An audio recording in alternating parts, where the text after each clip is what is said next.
Hey everybody, this is Joe. Thank you for watching my Giga-Texas construction update video. Well, the start for this week was very windy today and a little bit on the cold side, but otherwise it was very busy. A couple of things I'd like to go over in the intro, some news on the Giga Fest grand opening coming up on the 7th of April and what the status is of that, and also a few highlights from around the very windy day at Giga-Texas.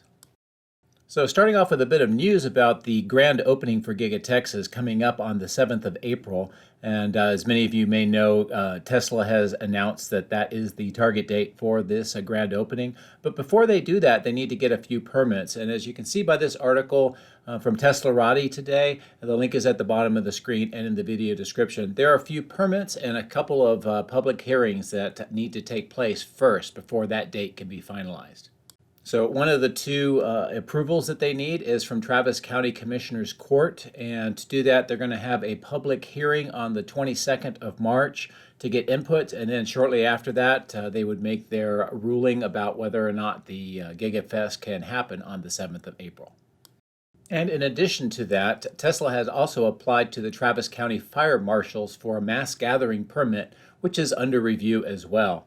So hopefully both of these events will take place in the next couple of weeks and we'll get the final approvals and we'll know for sure how the 7th of April will happen. After that, I expect to hear some information from Tesla about the event, including how the invitations and public access to the site will happen. So some progress, but hopefully we'll find out in the next couple of weeks.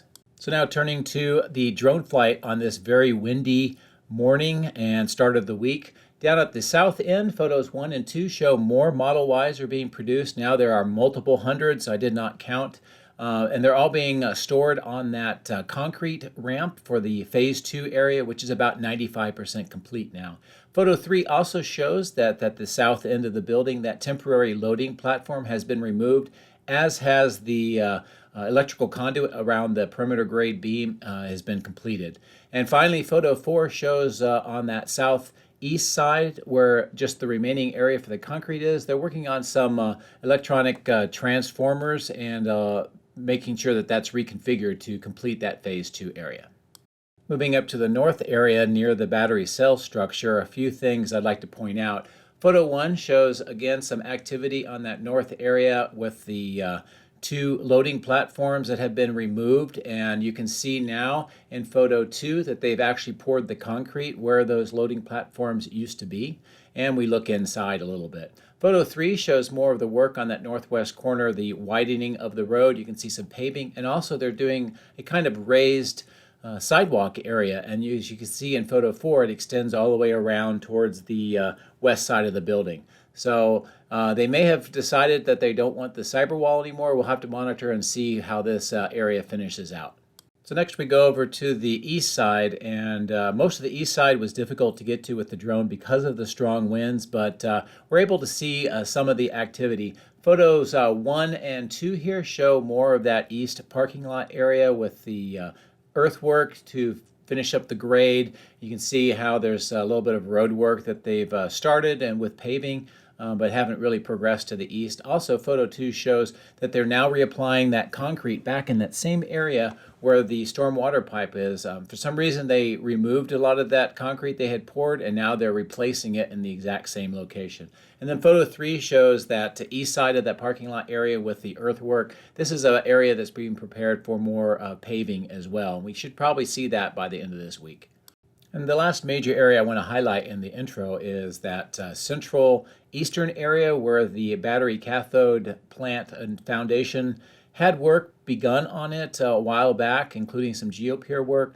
But as I mentioned in the previous video, there's some on-site rumors that say that the battery cathode plant has been relocated to that northeast clearing area. And as you'll see in the video today, I couldn't see everything with the winds, but I was able to see enough, and there's quite a bit of work on that grade up in that area as well. So I'll continue to monitor this, but as you can see here, this area is now being used as a fenced-off parking area, which kind of supports that on-site rumor. So more to follow, but looks like the battery cathode plant may indeed have been relocated to that northeast side. So that's a quick look at a few pieces of news and some highlights around the area. Giga Fest on the 7th of April is coming up. couple of steps to go for some permits and approvals. Hopefully we'll get that in the next couple weeks, and then more details from Tesla.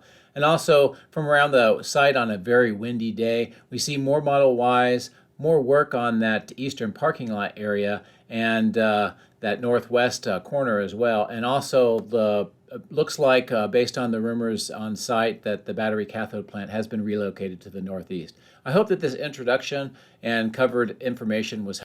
A special thank you to all of my outstanding Patrons for your continued encouragement and support. Patreon members get access to hundreds of high-resolution photos, previews of the future material, and direct dialogue with me. If you would like to support my channel, please consider becoming a patron using this link, which is also in the video description. Please also consider hitting the like and subscribe buttons, as this helps as well. Thank you. My drones are ready and raring to go. Let's go flying over Giga, Texas.